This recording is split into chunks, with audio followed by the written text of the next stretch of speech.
మరొకసారి హెబ్రీయులకు రాసిన పత్రిక 5వ అధ్యాయము మొదటి నుంచి మరొకసారి కొన్ని వచనాలు మనం చదువుకుందాం. ప్రతి ప్రధాన యాజకుడును మనుషుల్లో నుండి ఏర్పాటు చేయబడిన వాడై పాపముల కొరకు అర్పణలను బలులను అర్పించుటకును దేవుని విషయమైన కార్యములను జరిగించుటకై మనుష్యుల నిమిత్తము నియమింపబడును. ఆమేన్, హల్లెలూయా. దేవుని యొక్క విషయమైన కార్యములు, దేవుని కార్యములు జరిగించటానికి ఎవరి నిమిత్తం అండి? మనుష్యుల నిమిత్తం, అంటే మన నిమిత్తము. ఆమేన్, హల్లెలూయా. మన నిమిత్తము దేవుని విషయమైన కార్యాలు, దైవ సంబంధమైన కార్యాలు, ఆత్మ సంబంధమైన కార్యాలు మనము తెలియక తప్పిపోయినప్పుడు, లేకపోతే మనము అజ్ఞానములో పడిపోయినప్పుడు, లేకపోతే మనం త్రోవ తప్పిపోయినప్పుడు, ఇలాంటి పరిస్థితుల్లో మానవులుగా మనంతట మనం ఏమీ చేసుకోలేం. ఎందుకంటే మనం కూడా మానవ సంబంధమైన బలహీనలు కలిగిన వారమే.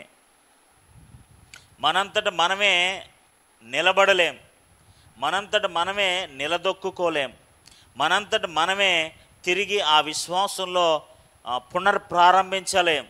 సో అలాంటి పరిస్థితుల్లో, అలాంటి సందర్భంలో we have ప్రధాన యాజకుడు. ఆమేన్, హల్లెలూయా. So is there someone for you? మీకోసం ఎవరైనా ఒకరు ఉన్నారా? ఎస్, ఉన్నారు. నాకు ఆలోచన చెప్పేవాళ్ళు ఉన్నారా? ఎస్, ఉన్నారు. నీకు సహాయం చేసేవాళ్ళు ఉన్నారా? అవును, ఉన్నారు. మార్గము తెలియక తప్పిపోతే దారి చూపించే వాళ్ళు ఉన్నారా? ఎస్, ఉన్నారు. సో అందుకనే మీరు వాక్యంలో చదువుతారు, 14వ వచనంలో దేవుని కుమారుడని యేసు అని గొప్ప ప్రధాన యాజకుడు ఎవరికి ఉన్నారట? మనకంటే ఎవరికి? ఎందుకున్నాడు ఆయన? అంటే ఎందుకున్నారండి ఆయన? ఇప్పుడు ఆ ఉన్న ఆయన ఎందుకున్నాడో తెలియడానికి మీరు ఏమంటే ఎందుకున్నారండి మీరు? అసలు ఇక్కడ ఎంత గొడవ అయిపోతుంటే ఎందుకు అలా చూస్తున్నారు? ఎదురు చేయొచ్చు కదా. మన ప్రధాన యాజకుడు ఎలాంటి వాడో తెలుసా? మన అజ్ఞానంలో పడిపోయినప్పుడు, మన త్రోవ తప్పిపోయినప్పుడు, ఆమేన్, హల్లెలూయా, మనం బలహీనముగా ఉన్నప్పుడు, మన అధైర్యముగా ఉన్నప్పుడు, దైవికమైన విషయాల్లో కృంగిపోతున్నప్పుడు మన పక్షంగా నిలబడడానికి, మన పక్షంగా దేవుని కార్యం చేయడానికి, మన పాపములను భరించటానికి, మన శిక్షను భరించటానికి, మన యొక్క దేవుని దగ్గర నుంచి ఆ ఉగ్రతను తప్పించడానికి ప్రధాన యాజకుడైన దేవుని కుమారుడైన గొప్ప ప్రధాన యాజకుడు మనకు ఉన్నాడు. ఆమేన్. ప్రతి ఒక్కరూ కూడా మన విశ్వాస జీవితంలో మాకు ఎవరు లేరని అనుకోకూడదండి. మాకు ఆలోచన చెప్పేవాళ్ళు ఎవరు లేరనుకోండి. మీరు మోకరించి ప్రార్థన చేస్తే దేవుడే గొప్ప ఆలోచన ఇస్తాడు. హల్లెలూయా. ఎందుకంటే గొప్ప ప్రధాన యాజకుడు మీకు ఉన్నాడు. హల్లెలూయా. మనకు లేకపోతే నాకు గొప్ప ప్రధాన యాజకుడు అని యేసు నాకున్నాడు. ఆయన నాకు ఏం చేస్తాడు? నీకు ఏం చేయాలో అన్నీ చేస్తాడు. హల్లెలూయా. నీకోసం ప్రాణం పెట్టినవాడు. ఆమేన్, హల్లెలూయా. నీకోసం ప్రాణమే పెట్టేశాడు ఆయన. నీకోసం తన రాజ్యాన్ని ఇవ్వడానికి, లేదా ఆ రాజ్యమును నిన్ను వారసుడిగా చేయడానికి ఆయన వంతు ఏం చేయాలో అన్నీ చేసేసాడు. వెళ్ళిపోతూ పరిశుద్ధాత్మ కూడా అప్పగించాడు. హల్లెలూయా. ఇదిగో మీతోనే ఉంటాడు, మీలోనే ఉంటాడు. ఆయన సర్వ సత్యములోనికి మిమ్మల్ని నడిపిస్తాడు. మీకు ఈ విధంగా సహాయం చేస్తాడు, ఆ విధంగా సహాయం చేస్తాడు. ఈ భూ సంబంధమైన మనుషులు కొన్నిసార్లు ఉంటారు, ఉండకపోతారు. వాళ్ళ ఆలోచన చెప్తారు, చెప్పకపోతారు. ఈ భూ సంబంధమైన మనుషులు వ్యతిరేకమైన ఆలోచన కలిగిన ఉంటారు, స్వార్థపూరితమైన ఆలోచనలు కలిగిన వారు ఉంటారు. మన ఎదుగుదల చూసి, మన పరిస్థితులను చూసి వెక్కిరించేవారుగా ఉంటారు. కానీ మన ప్రధాన యాజకుడు అలాంటి వాడు కాదు. ఆయన కనికరపడతాడు. ఆమేన్, హల్లెలూయా. ఆయన జాలి పడతాడు, ఆయన కరుణ చూపిస్తాడు. అయ్యయ్యో నువ్వు అలాంటి పరిస్థితులు ఉన్నావమ్మా అని నీ మీద జాలి వ్యక్తం చేస్తాడు. ఈ లోక సంబంధమైన మనుషులు భలే పడ్డావు, భలే జరిగింది, నీకు అలాగే జరగాలి, నీకు అలాగే ఉండాలి, నువ్వు అలాగే ఏడవాలి అని కోరుకునే మనస్తత్వాలు కలిగిన వారు ఈ లోకంలో ఉండొచ్చు. కానీ మన ప్రధాన యాజకుడు మాత్రం మన మీద ఎంతో జాలి పడతాడు. హల్లెలూయా, హల్లెలూయా, హల్లెలూయా. పడిపోయిన వారిని లేవనెత్తుతాడు, నిరాశ్రయులైన వారిని ఆయన ఆశ్రయపురముగా ఉంటాడు. ఏ విషయములో కూడా ఆయన తప్పించుకోవడానికి ప్రయత్నం చేయడు. హల్లెలూయా, హల్లెలూయా. ప్రతి సందర్భానికి, ప్రతి పరిస్థితికి, ప్రతి అవసరతకి నువ్వు పిలిచిన వెంటనే, నువ్వు అడిగిన వెంటనే ఖచ్చితంగా నీకు సహాయం చేయడానికి సర్వశక్తి కలిగిన ప్రధాన యాజకుడు మనకు ఉన్నాడు. ఆమేన్, హల్లెలూయా. వారి వాదన ఏంటో తెలుసా? ఇదిగో మాకు ప్రధాన యాజకుడు ఉన్నాడు. మీకెవరున్నారు? Who is there for you? మీ పక్షంగా బలర్పించడానికి ఎవరున్నారు? మీ పక్షంగా దేవుని విషయముల కార్యములు జరిగించడానికి who is there for you? ఎవరున్నారు మీకోసం అని వాళ్ళు విమర్శిస్తుంటే, ఆ విధమైన ప్రశ్నలు వేస్తుంటే పౌలు గారు సమాధానం చెప్తున్నారు, దేవుని కుమారుడైన యేసు. ఆమేన్, హల్లెలూయా. దేవుని కుమారుడైన యేసు గొప్ప ప్రధాన యాజకుడు మనకు ఉన్నాడు. సమయోచితమైన సహాయము కొరకు 16వ వచనం, గనుక మనం కనికరింపబడి సమయోచితమైన సహాయము కొరకు. ఆమేన్, హల్లెలూయా. దేని కొరకు? సమయోచితమైన సహాయమో. ఏ సహాయమైనా కానివ్వండి, సమయానుకూలంగా పరిస్థితులను బట్టి, సందర్భాలను బట్టి, కాలాలను బట్టి, ప్రతి పరిస్థితిని బట్టి సమయోచితమైన సహాయము కొరకు ఏం పొందడానికి? కృప పొందునట్లుగా. ఆమేన్, హల్లెలూయా. సహాయము పొందుకున్నట్లుగా, ఆలోచన పొందుకున్నట్లుగా, సమస్త విషయములలో కృప పొందుకున్నట్లుగా. ఆమేన్, హల్లెలూయా, హల్లెలూయా, హల్లెలూయా. ధైర్యముతో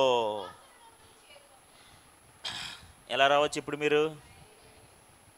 అయ్యో ప్రభా, నేను మానసిక శరీర సంబంధమైన బలహీనతలతో ఉన్నాను, త్రోవ తప్పిపోయి ఉన్నాను, ఎలా ప్రభా? ఏం పర్వాలేదు, యు కెన్ బోల్డ్లీ, ధైర్యముగా. ఆమేన్, హల్లెలూయా, హల్లెలూయా. కొన్నిసార్లు మనం దేవుడి దగ్గర రావడానికి ధైర్యం సరిపోదండి. ఎందుకంటే మనలో హృదయంలో ఉన్నటువంటి ఆ యొక్క అపరాధాలు కానీ అవన్నీ కూడా మనల్ని ఏదో విధంగా మనల్ని కృంగదీసి దూరం చేయాలని ప్రయత్నం చేస్తూ ఉంటాయి. దేవుణ్ణి దూరం చేసే పరిస్థితులు, బలహీనతలు, త్రోవ తప్పిన పరిస్థితులు ఎన్నో మనకు ఉంటాయి. కానీ దేవుడు ఏమని వాగ్దానం చేస్తున్నాడంటే, నువ్వు ఖచ్చితంగా కనికరించబడతావు. హల్లెలూయా, ధైర్యముగా. ఆమేన్. ఇప్పుడు మన అందరికీ తప్పిపోయిన కుమారుడు స్టోరీ తెలుసు కదండి, సండే స్కూల్ కథ లాంటిది. ఇప్పుడు ఎలా వచ్చాడు తండ్రి దగ్గరికి? ఎలా వచ్చాడు? ధైర్యముగా వచ్చాడు. ఎందుకు ధైర్యం? ఏంటి ఆ ధైర్యం? నా తండ్రి, మై ఫాదర్ ఖచ్చితంగా నన్ను కనికరిస్తాడు, ఖచ్చితంగా నా మీద జాలి పడతాడు. మేబీ అతనికి నేను నష్టం చేయొచ్చు, అవమానం కలిగించి ఉండవచ్చు, ఆయన మాట నేను వినకపోయి అవిధేయుడిగా ఉండొచ్చు. కానీ ఈ పరిస్థితుల్లో, ఈ దౌర్భాగ్యపు పరిస్థితుల్లో, ఈ ఆకలి దప్పిలు కలిగిన పరిస్థితుల్లో, అందరూ నన్ను విడిచిపెట్టి ఒంటరిగా ఉన్న పరిస్థితుల్లో ఖచ్చితంగా నా తండ్రి నన్ను చేరదీస్తాడు. ఖచ్చితంగా ఆయన నా మీద జాలి పడతాడు. అందరూ త్రోసేసినట్లుగా, విడిచిపెట్టినట్లుగా ఆయన మాత్రం విడిచిపెట్టడు. ఈజ్ దేర్ ఫర్ మీ, ఆయన నా కోసం ఉన్నాడు అనే ధైర్యముతో తన తండ్రి దగ్గరికి వెళ్ళాడు. హల్లెలూయా. తన తండ్రి అతని నమ్మకాన్ని వమ్ము చేయలేదు. హల్లెలూయా, హల్లెలూయా. నా కుమారుడా, నువ్వు తెలుసో తెలియక నీ స్నేహితుల మాట విని, వాళ్ళ మాటలు, చెప్పుడు గట్ల మాటలు, ఆ మాటలు ఈ మాటలు విని, ఏదో యవన దశలో నువ్వు ఉండగా అలా ఉద్రేకంతో నా మీద నువ్వు తిరగబడి నా ఆస్తి నాకు ఇచ్చేయమన్నావు, లేకపోతే అలా చేసావు ఇలా చేసావు. కానీ ఇప్పుడు నువ్వు తెలుసుకున్నావు. ఆమేన్, హల్లెలూయా. ఆ పశ్చాత్తాపం నీలో వచ్చింది. అయ్యో నేను చేసిన అపరాధమే అని నువ్వు గ్రహించి నా దగ్గరికి వచ్చావు. భూసంబంధమైన తండ్రే ఆ విధంగా కనికరించి చూపగలిగితే మరి పరలోక తండ్రి ఇంకెంత కనికరాన్ని చూపిస్తాడండి. హల్లెలూయా, హల్లెలూయా. ఈరోజు నేను తప్పిపోయిన ఆ కుమారుడి వలె మనం కూడా తప్పిపోయిన బిడ్డల వలె ఉన్నాం. మనం కూడా తప్పిపోయిన గొర్రెల వలె ఉన్నాం. మనం కూడా తప్పిపోయిన వారి వలె ఉన్నాం, త్రోవ తప్పిన వారి వలె ఉన్నాం. కానీ నువ్వు ధైర్యముగా నీ తండ్రి దగ్గరికి రావాల్సిన అవసరత ఎంతైనా ఉన్నది. ఆమేన్, హల్లెలూయా, హల్లెలూయా. కొన్నిసార్లు మనకు మొహం చెల్లదు, కొన్నిసార్లు మనకి అలా మొహమాటంగా ఉంటుంది, చాలా గిల్టీగా ఉంటుంది. కానీ దేవుడు మన కోసం ఎదురు చూస్తూ ఉంటాడు. హల్లెలూయా, హల్లెలూయా. ప్రతి పరిస్థితిలో సహాయం చేయడానికి ఆయన మన పక్షముగా ఉన్న దేవుడై ఉన్నాడు. హల్లెలూయా, హల్లెలూయా. తన తండ్రి కుమారుడు రాగానే అంత దూరం నుంచి చూశాడట, ఫ్రమ్ లాంగ్ అక్కడి నుంచి చూశాడంట. దేవునికి స్తోత్రం, హల్లెలూయా. కుమారుని హత్తుకున్నాడు, ముద్దు పెట్టుకున్నాడు, గొప్ప విందు చేశాడు, చక్కటి వస్త్రాలు తొడిగించాడు, బంగారం తొడిగించాడు. తన కుమారుని ఎంత గణపరచాలో అంత గణపరిచాడు. దేవునికి స్తోత్రం కలుగును గాక. ఎందుకంటే అజ్ఞానములో అతడు చేశాడు కాబట్టి, తెలియక అతడు చేశాడు కాబట్టి ఏం చేయబడ్డాడు తెలుసా? కనికరించబడి తిరిగి తీర్చుకోబడ్డాడు. ఆమేన్, హల్లెలూయా. ఎందుకు తిరిగి చేర్చుకోబడ్డాడంటే మన ప్రధాన యాజకుడు మనకు ఉన్నాడు, మన తండ్రి మనకు ఉన్నాడు. ఇప్పుడు ఎందుకు తిరిగి వెళ్ళాడండి తప్పిపోయిన కుమారుడు? ఎందుకు వెళ్ళాడంటే వాళ్ళ నాన్నగారు ఉన్నారు. There is a father for him. అతనికి ఒక తండ్రి ఉన్నాడు. మనకు గొప్ప ప్రధాన యాజకుడని యేసు ఉన్నాడు. ఆమేన్, హల్లెలూయా, హల్లెలూయా. కొన్నిసార్లు మనకి ఏం చేయాలో ఆలోచన తట్టదు. ఆయన ఉన్నాడు. మీరు ఎక్కడైతే నిలబడి ప్రార్థన చేసి, ఎక్కడ ఏ పరిస్థితుల్లో అక్కడ ఉంటే ఖచ్చితంగా మీకు ఆలోచన వస్తుంది. నేను చాలాసార్లు ఎక్కడైనా ఉన్నప్పుడు నాకు ఆలోచన ఏం తట్టకపోతే ఖచ్చితంగా ఆ మూమెంట్లో ఎక్కడైతే ఉన్నానో 1-2 సెకండ్లు 3 సెకండ్లో ప్రభు ఒక మంచి ఆలోచన చెప్పండి నాయన అని ప్రార్థన చేస్తాను. మనసులోనే పెద్ద ఏముండదు, give me some idea, give me ఆలోచన, ఒక ఆలోచన ఇవ్వండి ప్రభు అంటే ఖచ్చితంగా దేవుడు ఆలోచన ఇస్తాడండి. ఆమేన్, హల్లెలూయా, హల్లెలూయా. ఏదో ఒక మార్గాన్ని మీ కొరకు సిద్ధం చేస్తాడండి దేవుడు. God definitely prepare a way for you. నువ్వు ఎక్కడికి వెళ్తే అక్కడ ఏదో ఒక పరిస్థితుల్లో ఎవరో ఒకరు సహాయం చేయడానికి నీ కొరకు దేవుడు సంసిద్ధులుగా ఉంచుతాడు. Somebody is there for you. ఎవరో ఒకరిని దేవుడే ఆ విధంగా సంసిద్ధులను చేస్తాడు. మనం ఎప్పుడు కూడా అధైర్యపడకూడదు. దేవునికి స్తోత్రం కలుగును గాక. దేవుని బిడ్డలారా, మన దగ్గర ఏమీ లేకపోయినా సరే దేవుడు ఎవరో ఒకరు నీకు సిద్ధం చేస్తాడు. God definitely prepares for you somebody. ఎవరో ఒకరిని నీ కొరకు సిద్ధం చేసి నీ అవసరాన్ని దేవుడు తీరుస్తాడు. ఆమేన్, హల్లెలూయా, హల్లెలూయా, హల్లెలూయా. మన దేవుడు మనకు ఉన్నాడు.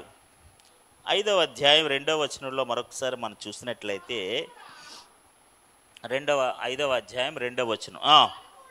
తాను కూడా, తానంటే ఎవరు? ప్రధాన యాజకుడు. ఏ ప్రధాన యాజకుడు? ఈ భూ సంబంధమైన ప్రధాన యాజకుడు. తాను కూడా బలహీనతల చేత ఆవరింపబడి ఉన్నందున అతడు ఏమీయూ తెలియని వారి ఎడలను, ఎవరండి వీళ్ళు? త్రోవ తప్పిన వారి ఎడలను తాలిమి చూపగలిగిన వాడై ఉన్నాడు. ఆమేన్, హల్లెలూయా, హల్లెలూయా. ఏమీ తెలియని వారి ఎడలను, ఏం తెలియదు. అందుకని మీరు చూసినట్లయితే లేవీకాండము 4వ అధ్యాయము 1-2 వచనాలు మరియు ఆ, ఉమ్, ఆ, ఓకే, జాగ్రత్తగా ఉన్నాడు. దేవుని ఆజ్ఞలన్నింటిలో దేని విషయమైనను దేని విషయంలోనైనా ఎవరైనాను పొరపాటున, తెలియక, అజ్ఞానము చేత పొరపాటున చేయరాని కార్యము చేసి పాపి అయిన ఎడల, ఆమేన్, హల్లెలూయా. పొరపాటున ఎలాగండి? By mistake. ఇక్కడ ఈ 4వ అధ్యాయం అంతా మీరు చదివితే తెలియక, అక్కడ 4 రకాల విషయాలు ఉంటాయి. ఆ యాజకులు కానీ, నాయకులు కానీ, మనుషులు కానీ, సామాజికమైన ప్రజలు కానీ, ఇలా ఎవరైనా సరే తెలియక పొరపాటున ఏదైనా ఒక అపరాధం చేస్తే వారి పక్షముగా వారిని నువ్వేం చేయాలంటే కనికరించాలి. ఆమేన్, హల్లెలూయా. అందుకని మీరు ఆ మాట చదివినంటే పొరపాటున చెయ్యరాని కార్యము చేసి పాపి అయిన ఎడల, ఆమేన్, హల్లెలూయా, వారి పక్షంగా మనం ప్రాయశ్చిత్తం చేయాలి. ఏం చేయాలి? పొరపాటున చెయ్యరాని కార్యము చేశాడు, అవివేకంతోనో అజ్ఞానంతోనో చేసేసాడు అండి. తెలియక చేసిన దానికే పశ్చాత్తాపం చేయమని ప్రధాన యాజకుని అడుగుతున్నప్పుడు ఖచ్చితంగా తెలిసిన దానికి కూడా ఏం జరగాలి? ఖచ్చితంగా ప్రాయశ్చిత్తం జరగాలి. దేవునికి స్తోత్రం, హల్లెలూయా, హల్లెలూయా. చూడండి అక్కడే 5వ అధ్యాయం, లేవీకాండము 5వ అధ్యాయం 17వ వచనం. చెయ్యకూడనిది యెహోవా ఆజ్ఞాపించిన వాటిలో దేనినైనాను చేసి, ఆజ్ఞాపించిన వాటిలో దేనినైనా చేసి ఒకడు పాపి అయిన యెడల అది పొరపాటున జరిగినను అతడు అపరాధి అయి తన దోషమునకు శిక్ష భరించెను. కావున నీవు ఏర్పరిచిన వెల చొప్పున మందలో నుండి నిర్దోషమైన పొట్టేలు అపరాధ బలిగా అతను యజమానులకు తీసుకుని రావాలను. హల్లెలూయా. ఒకవేళ పొరపాటున, మీరు ఆ మాట గమనించాలి. ఏ మాట? పొరపాటున జరిగినను, ఏదో తెలియక అజ్ఞానము చేత జరిగినను, ఆమేన్, హల్లెలూయా, హల్లెలూయా, ఖచ్చితంగా వాడు కనికరించబడాలి. దేవునికి స్తోత్రం, హల్లెలూయా. ఖచ్చితంగా వాడి పక్షంగా ప్రాయశ్చిత్తం జరగాలి. కానీ నూతన నిబంధనలో మరి యేసుప్రభువు వారు మనం తెలిసి చేసినా చెలికి చేసినా ఎలాంటి చేసినా దేనికైనా సరే ఒకేసారి మనందరి పక్షంగా ఆయన పాప ప్రక్షాళన చేసి ఉన్నారు. దేవునికి స్తోత్రం కలుగును గాక. సంఖ్యాకాండం 15వ అధ్యాయము 27వ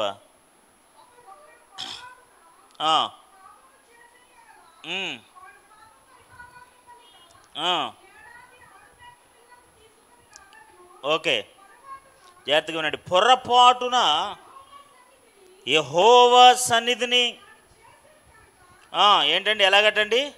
పొరపాటున యెహోవా సన్నిధాన్ని చేసిన గనుక తెలియకే పాపము చేసిన వాని నిమిత్తము యాజకుడు ప్రాయశ్చిత్తము చేయని వాని నిమిత్తము ప్రాయశ్చిత్తము చేయటం వలన వాడు క్షమాపణ నొందును. ఆమేన్, హల్లెలూయా. మీకు ఏ మాట కనబడుతుందండి ఈ 3 వచనాల్లో? జనరల్గా మనం ఏదైనా అయ్యో పొరపాటున అలా ఇప్పుడు ఎవరికో ఫోన్ నొక్కేస్తాం మేము అండి. ఒకరు చేయబో ఒకరు నొక్కేస్తారు, అవునా కదా? మీరు ఎవరికో ఒక పెద్ద ఆయనకి ఫోన్ చేస్తారనుకోండి, ఏమంటారు? అయ్యో మీకు వచ్చిందండి, అయ్యో పొరపాటు అయిపోయిందండి అనుకోకుండా పొరపాటున వచ్చేసిందండి మీకు కాలు, పొరపాటున. దేవునికి స్తోత్రం, హల్లెలూయా, హల్లెలూయా. మన ప్రధాన యాజకుడు ఎలాంటి ప్రధాన యాజకుడు అంటే తెలియక అజ్ఞానంలో పొరపాటున ఒకవేళ మనము తప్పిపోయినట్లయితే, త్రోవ విడిచిన వారమైతే ఖచ్చితంగా మనం కనికరించబడతాము. హల్లెలూయా. ఆ కింద వచనంలో ఇంకొక విషయం ఉంది, దాని గురించి నేను చెప్పాలని ఆశపడుతున్నాను. 30వ వచనంలో చూసినట్లయితే, అయితే ఇప్పుడు తెలియక పొరపాటును చేస్తే ఓకే,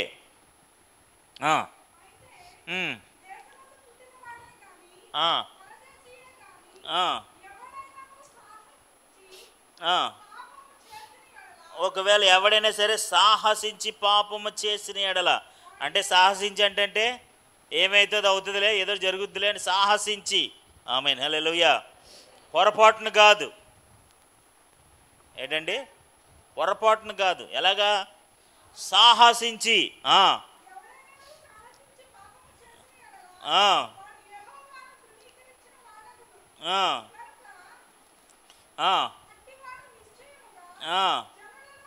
32వ వచనం నుంచి, ఇశ్రాయేలులు అరణ్యములో ఉన్నప్పుడు ఒకడు విశ్రాంతి దినమున కట్టెలు ఏరుట చూచిరి. విశ్రాంతి దినము అంటే ఇశ్రాయేలు ప్రజలు చాలా నిష్టగా ఆచరించేది ఏంటో తెలుసా? విశ్రాంతి దినము. ఆ విశ్రాంతి దినాన్ని ఒకడు ఏం ఏరుతాడట? అది పొరపాట సాహసమా? వాడికి తెలుసు విశ్రాంతి దినాన్ని ఏమీ చేయకూడదు. విశ్రాంతి దినాన్ని ఏమీ చేయకూడదు అంటే ఈడు ఏం చేశాడు? వెళ్ళి ఏమేరుతున్నాడు? ఆ రోజు కూడా కక్కురుతాడికి ఏదో కట్లు ఏరుకుని ఏదో సంపాదించేవాళ్ళగా. దేవునికి స్తోత్రం. హల్లెలూయా, హల్లెలూయా. ఆ రోజు కూడానే అయ్యో విశ్రాంతి దినవరు అబ్బా, ఇది ఏం చేయకూడదు, దేవుడికి సమర్పించుకోవాలి, దేవుని సన్నిధిలో ఉండాలి అంటే వీడు సాహసించి, ఇశ్రాయేలు అరణ్యంలో ఉన్నప్పుడు ఒకడు ఏరుడు చూసిన వాడు కట్టెలు ఏరుట చూసిన వారు మోషే యొద్దకును అహరోను యొద్దకును సర్వ సమాజం యొద్దకు వారిని తీసుకుని వచ్చిరి. వారికి ఏమి చేయవలన వాళ్ళకి ఏం చేయాలో అర్థం కాలేదు కనుక వాడిని కాపలాలో ఉంచారు. తర్వాత దేవుడు ఏం చెప్పాడు తెలుసా? ఆ మనుష్యుడు, అయ్య బాబాయ్ దేవునికి స్తోత్రం, హల్లెలూయా. ఏం శిక్ష? మరణ శిక్ష. వై? ఎందుకంటే విశ్రాంతి దినాన్న ఏమీ చేయకూడదని తెలిసినా సరే కట్లు ఏరుకోవడానికి వెళ్ళాడు. చేసిన ఘోరం, నేరం, అన్యాయం ఏం కాదు, కట్లు ఏరుకోవడమే. పోనీ ఎవరన్నా చంపేశాడా, లేకపోతే ఎవరన్నా పొడి చేశాడా, లేదన్నా దోచేసుకున్నాడా, ఏదో చేశాడా? ఏమీ లేవు. Very simple. సాహసించి కట్టెలు ఏరుకోవడానికి వెళ్ళాడు అంతే. దేవునికి స్తోత్రం, హల్లెలూయా, హల్లెలూయా. ఒకవేళ అజ్ఞానంలో పొరపాటును దేవుడు చేస్తే కనికరిస్తాడేమో కానీ సాహసించి సాహసించి సాహసించి సాహసించి ఏం చేసినా సరే దేవుడు ఖచ్చితంగా వాడిని శిక్షిస్తాడని దేవుని వాక్యం సెలవిస్తుంది. హల్లెలూయా, హల్లెలూయా. సర్వ సమాజం పాలెం వెలుపల రాళ్లతో వారిని కొట్టి చంపవలనని మోషేతో చెప్పాను. కాబట్టి యెహోవా మోషేకు ఆజ్ఞాపించినట్టుగా సర్వ సమాజము పాలెము వెలుపలకంటే బయటికి ఊరవతలకు వాడిని తీసుకుని వెళ్ళి రాళ్లతో వాడిని చావగొట్టాను. ఎందుకు? ఏం చేశాడు? విశ్రాంతి దినమున, ఆ మాట మీరు చెప్పాలి, సాహసించి కట్టెలు ఏరుతున్నాడు. ఏం చేస్తున్నాడు? సాహసించి కట్టెలు. పొరపాటును కాదు. It's not by mistake. పొరపాటున కాదు, వాడు సాహసించి. అందుకనే దేవుడు వాడిని శిక్షించినట్లుగా దేవుని వాక్యలు మనం చూస్తున్నాం. దేవునికి స్తోత్రం కలుగును గాక. దేవుని బిడ్డలారా, ఒకవేళ మన ఆధ్యాత్మిక జీవితంలో పొరపాటున అజ్ఞానము చేత ఒకవేళ మనము మరి తప్పిపోయినట్లయితే ఖచ్చితంగా దేవుని యొక్క కటాక్షమును మనం పొందుకుంటాం. దేవునికి స్తోత్రం కలుగును గాక. 5వ అధ్యాయం 2వ వచనంలో మరొక మాటను మనం చూస్తున్నాము. తాను కూడా బలహీనత చేత ఆవరించబడి ఉన్నందున, నెంబర్ 1 ఒకరు ఎవరండి? ఏమీ తెలియక పొరపాటున, ఏమీ తెలియక, ఎలాగటండి? ఏమీ తెలియక పొరపాటున. రెండోది ఎవరంటండి? త్రోవ తప్పిన వారిని ఎడలను. ఆమేన్, హల్లెలూయా. జనరల్గా మనందరూ కూడా ఏమైపోతాం? ఏ త్రోవ అండి? దేవుని మార్గంలో ఉండాల్సింది పోయి ఒక్కొక్కసారి లోక సంబంధమైన మార్గంలో వెళ్ళిపోతాం, కొన్నిసార్లు వేరే మార్గంలో వెళ్ళిపోతాం, కొన్నిసార్లు వేరే మార్గంలో వెళ్ళిపోతూ ఉంటాం. ఒకవేళ అలాగా మరి పరిస్థితులను బట్టి, ఇబ్బందులను బట్టి ఒకవేళ తోవ తప్పిపోతే ఖచ్చితంగా మన ప్రధాన యాజకుడు మనల్ని కనికరిస్తాడు. హల్లెలూయా. చూడండి 119వ కీర్తన చివరి వచనము.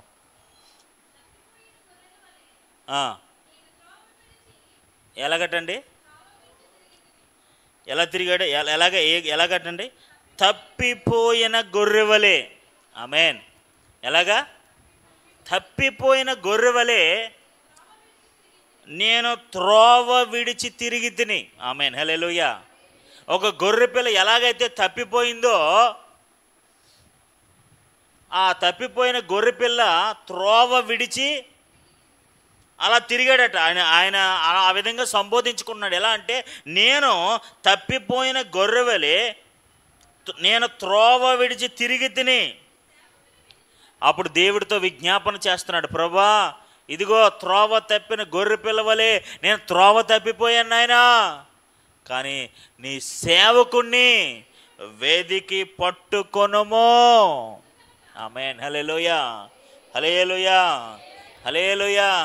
నీ సేవకుణ్ణి, నీ బిడ్డని, ఈ తప్పిపోయిన గొర్రెని నువ్వేం చేయాలి? ఏం చేయాలి? వేదిక పట్టుకోనాయన. దేవునికి స్తోత్రం, హల్లెలూయా. లోకోత్సవార్త మీరు ఎవరు తీయద్దు. లోకోత్సవార్త 15వ అధ్యాయంలో మనం చదివితే 100 గొర్రెలు ఉన్నాయట. ఎన్ని గొర్రెలు ఉన్నాయి? 100 గొర్రెలు. ఇప్పుడు ఎన్ని గొర్రెలు తప్పిపోయి ఏంటి? ఎన్ని గొర్రెలు తప్పిపోయాయి? ఒకటే. ఇంకెన్ని ఉన్నాయి? 99. యేసుప్రభురట ఈ 99ని వదిలేసి ఈ 99ని వదిలేసి పక్కన పెట్టేసి తప్పిపోయిన ఆ ఒక్క గొర్రె కోసం ఆయన వెదకటానికి, సంరక్షించడానికి వెళ్ళాడట. ఆమేన్, హల్లెలూయా, హల్లెలూయా. ఇది యేసుప్రభువారు చెప్పిన ఉదాహరణే కదా అంటే ఎవరు చెప్పిన ఉదాహరణ ఇది? యేసుప్రభువారు చెప్పిన ఉదాహరణ కదా. అంటే త్రోవ తప్పిన ఆ గొర్రె ఎడల దేవునికి ఏముంది? కనికరం ఉంది, కటాక్షం ఉంది. పశ్చాత్తాపడి తప్పిపోయిన ఆ గొర్రె ఎడల దేవుడు కటాక్షించిన వాడై, కరుణ చూపిన వాడై వెళ్ళి ఆ గొర్రెని వెతకడానికి వెళ్ళాడు. ఎక్కడ తప్పిపోయింది, ఎక్కడికి వెళ్ళిపోయింది. హల్లెలూయా, హల్లెలూయా.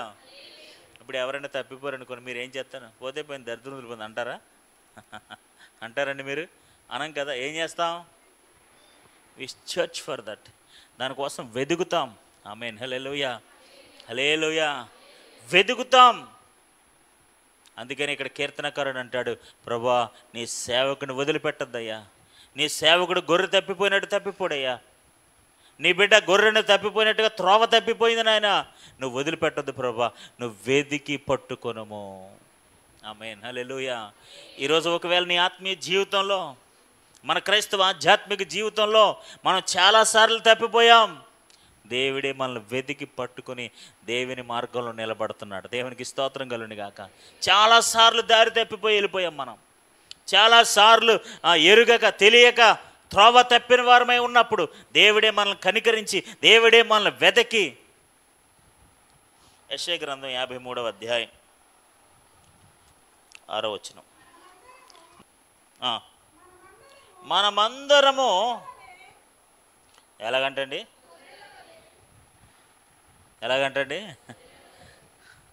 ఎవరు? అందరూనే. మనందరం కూడా గొర్రెల వలె త్రోవ తప్పిపోతుమి. మనలో ప్రతివాడు తనకిష్టమైన త్రోవకు తొలిగెను. మనలో ప్రతి ఒక్కరు కూడా తమకిష్టమైన త్రోవకు తొలగిపోయారు. మనం కూడా త్రోవ తప్పిపోయాం. యెహోవా మనందరి దోషమును, ఆమేన్, హల్లెలూయా, దేవుడు మనందరి దోషము ఆయన మీద మోపేశాడు. ఆమేన్, హల్లెలూయా. ఎందుకు? మనందరిని తిరిగి తేవడానికి. ఆమేన్, హల్లెలూయా, హల్లెలూయా. కాబట్టి దేవుని బిడ్డలారా, మన విశ్వాస జీవితంలో చాలా సందర్భాల్లో మనం తప్పిపోయిన వారిగా ఉన్నాం, దూరం అయిపోయిన వారిగా ఉన్నాం. కానీ మన ప్రధాన యాజకుడు ఎలాంటి ప్రధాన యాజకుడు తెలుసా? తప్పిపోయిన వారిని వెతికి పట్టుకునేవాడు. హల్లెలూయా. ఆ ఒక్క గొర్రె కోసం చాలా జాలిపడే దేవుడై ఉన్నాడు. ఇంకొక వచనాన్ని నేను చూపించి, యెహెజ్కేలు గ్రంథం 34వ అధ్యాయం 6వ వచనం. ఎవరి గొర్రెలు ఇవి? నా గొర్రెలు. అంటే ఎవరి గొర్రెలు? మనందరూ ఎవరి గొర్రెలు? ఆమేన్, హల్లెలూయా. మన కాపరి ఎవరు? అంటే మన కాపరి ఎవరు? ఆమేన్. మన ప్రధాన యాజకుడు ఎవరు? ఆమేన్, హల్లెలూయా. ఇప్పుడు మనం తప్పిపోయిన అజ్ఞానంతో ఏదైనా తప్పు చేసినా మనల్ని కనికరించడానికి ఎవరున్నారు? ఆమేన్. హల్లెలూయా, హల్లెలూయా, హల్లెలూయా. చూడండి 6వ వచనం. నా గొర్రెలు పర్వతములన్నిటి మీదను ఎత్తైన ప్రతి కొండ మీదను తిరుగులాడుచున్నవి.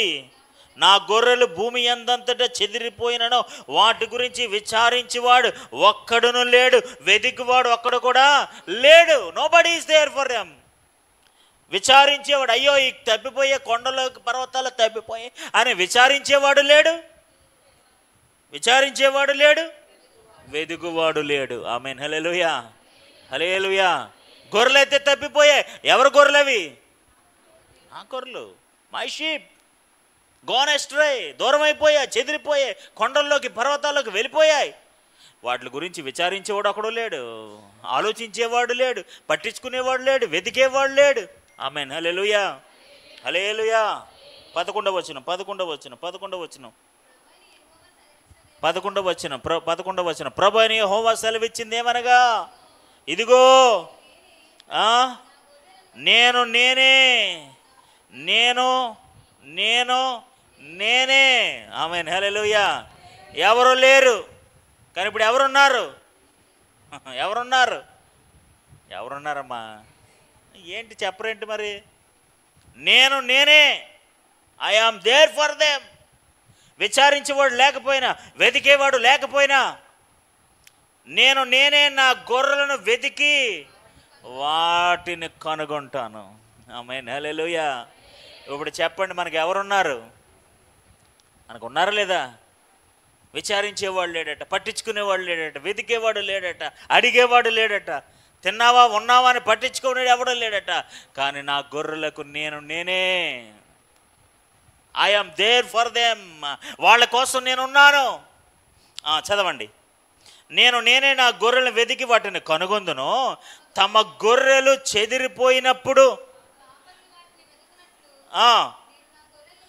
నేను నా గొర్రెలను వెదకి, జాగ్రత్తగా వినండి, నేను నా గొర్రెలను వెదకి చీకటి గల మబ్బు దినమందు ఎక్కడెక్కడికి అవి చెదిరిపోయానో అక్కడ నుండి నేను వాటిని తప్పించి ఆయా జనములో నుండి వాటిని తోడుకుని వచ్చి ఆ దేశములో నుండి వాటిని సమకూర్చి వాటి స్వదేశములోనికి వాటిని తెచ్చి పర్వతముల మీదను వాగుల యొద్దను దేశమందున సకల కాపురస్తుల యందును వాటిని మేపెదను.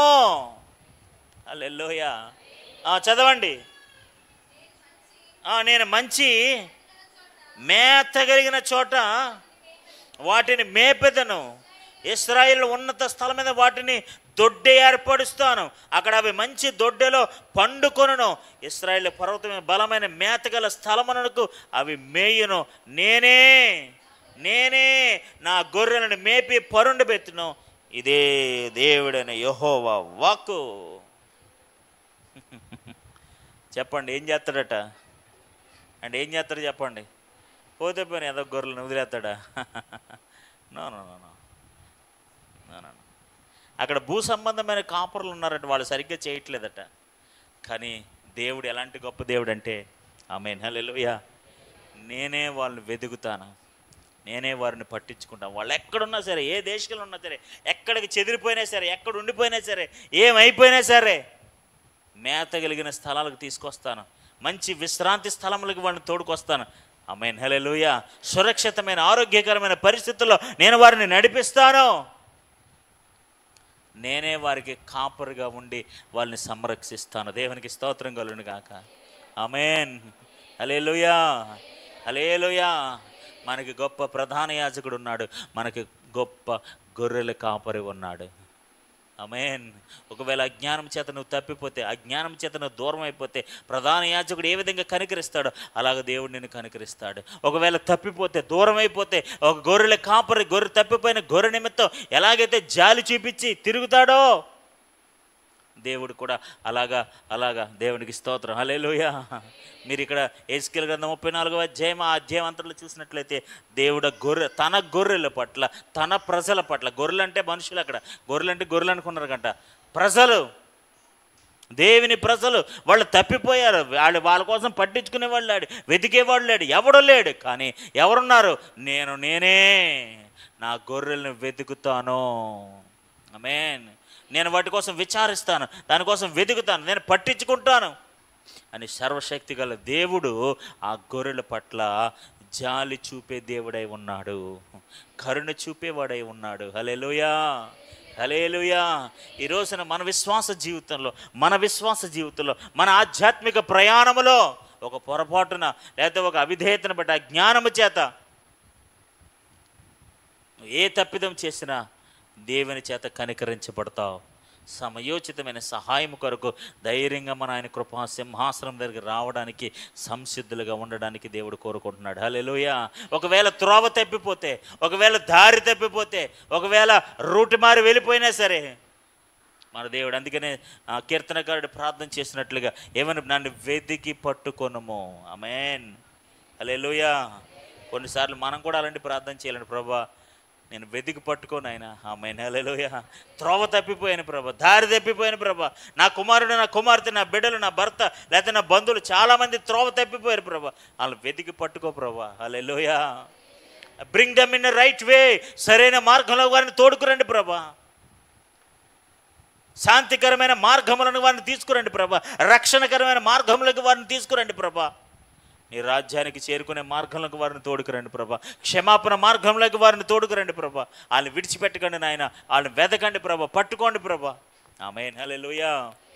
మనం ప్రార్థన చేసినట్లయితే ఖచ్చితంగా మన దేవుడు ఎలాంటి దేవుడు?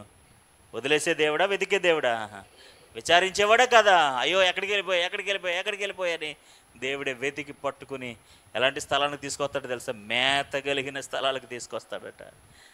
దొడ్డే అంటే ఏంటి? దొడ్డంటే ఏంటండి? సంరక్షణ స్థలం.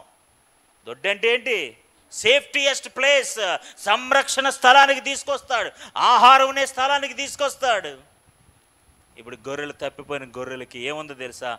ఆహారం ఉంది. ఆమేన్. హల్లెలూయా. దొడ్డు ఉంది. ఆమె దొడ్డు అంటే ఏంటి? సంరక్షణ స్థలం. అలాంటి స్థలానికి దేవుడు వాళ్ళ వెతికి తీసుకొస్తాడు. ఎందుకంటే తెలుసా? ఆయన బాధ్యత కలిగిన వాడు. ఆమేన్. హల్లెలూయా. అందుకని గొప్ప ప్రధాన యాజకుడు మనకున్నాడు. ఎలాంటి ప్రధాన యాజకుడు తెలుసా? అజ్ఞానం చేత తెలివి తక్కువ పరిస్థితులు మనం తప్పిపోయినా, దారి తప్పిపోయినా, ఎలాగ వెళ్ళిపోయినా సరే దేవుడు ఏం చేస్తాడంట? కనికరించి మన కోసం విచారించి వెతికి మనల్ని సరైన మార్గంలో, సరైన దొడ్డెలో, ఆమేన్. హల్లెలూయా, మేత కలిగిన ప్రదేశంలో మనం నిలిపి తిరిగి మన ఆధ్యాత్మిక జీవితాన్ని పునర్నిర్మించగలిగిన గొప్ప ప్రధాన యాజకుడు, గొప్ప ప్రధాన గొర్రెల కాపరి మనకి ఉన్నాడు. హల్లెలూయా. You no need to worry for anything else. నువ్వు దేనికోసం భయపడాల్సిన, అధైర్యపడాల్సినవి లేదు. ధైర్యంగా ఆయన కృపా సింహాసనం దగ్గరికి రావచ్చు. You can come with boldness. ధైర్యంగా రావచ్చు. ప్రభువా నన్ను వెతికి పట్టుకొని అడగచ్చు. అలాంటి పరిస్థితి దేవుడు నిశ్చయముగా మనకి ప్రధాన యాజకుడిగా, గొర్రెల కాపరిగా ఉండి మనందరినీ సంరక్షించే దేవుడై ఉన్నాడు. ఆమేన్. ఆమేన్. ఒకవేళ నీ విశ్వాస జీవితంలో, నా విశ్వాస జీవితంలో, మనందరి పరిస్థితుల్లో ఎప్పుడైనా ఎలాంటి పరిస్థితులైనా, ఏ పరిస్థితిని బట్టైనా ఒకవేళ తప్పిపోయినా, దూరం అయిపోయినా మన ప్రధాన యాజకుడు మనకున్నాడు. మన మీద కనికరపడి తిరిగి ఆయన దొడ్డులోనికి మనల్ని రప్పిస్తాడు. దేవునికి స్తోత్రం కలుగును గాక. అట్టి కృపా కార్యం మనందరి జీవితాల్లో ప్రభు జరిగించి ఆయన నామానికి మహిమ తెచ్చుకును గాక.